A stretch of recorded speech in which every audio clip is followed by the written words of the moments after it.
اعوذ باللہ من الشیطان اللعین الرجیم بسم اللہ الرحمن الرحیم۔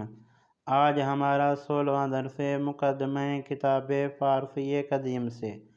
آج کے درس کا پہلا لفظ چشم۔ چشم یعنی آنکھیں، چشم یعنی آنکھیں۔ اس کے بعد لفظ غنچے۔ غنچے اس پھول کو کہتے ہیں جو ابھی کھل رہا ہو، غنچے وہ پھول جو ابھی کھل رہا ہو۔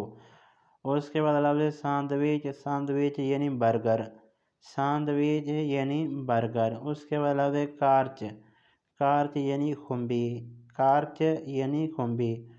اس کے بعد لفظ چنگال۔ چنگال یعنی کانٹا، چنگال یعنی کانٹا جس سے ہم ہندوانہ کھاتے ہیں۔ اس کے بعد لفظ چاقو۔ یہ چاقو فارسی اردو ایک ہے۔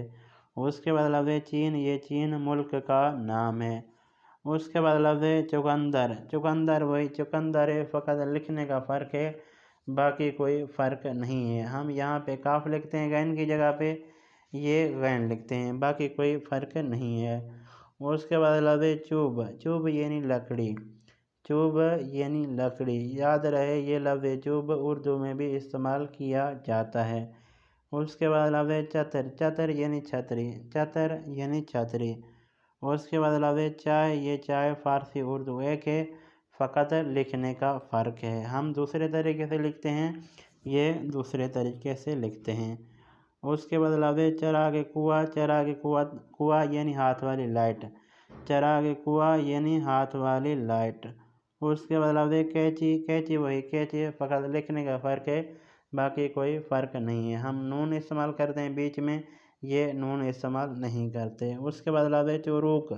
چروک اس کپڑے کو کہتے ہیں جو استری شدہ نہ ہو، چروک وہ کپڑا جو استری شدہ نہ ہو، جیسا کہ آپ تصویر میں دیکھ رہے ہیں، اس کپڑے پر تیل لگایا گیا ہے جو استری شدہ نہیں ہے۔ اس کے بعد لفظ چوپان۔ چوپان کہتے ہیں چرواہے کو، چوپان یعنی چرواہا، چوپان یعنی چرواہا۔ یہ تھا آج کا ہمارا 16واں درس۔ امید کرتا ہوں کہ دوستان اس ویڈیو کو دیکھیں گے، اس ویڈیو سے استفادہ حاصل کریں گے۔ اس ویڈیو کو لکھنا بھی ضروری ہے۔ اگر ویڈیو آپ کے کام کی ہو، میری ویڈیو سے آپ نے کچھ بھی سیکھا ہو، تو میرے چینل کو ضرور سبسکرائب کر دیں۔ والسلام۔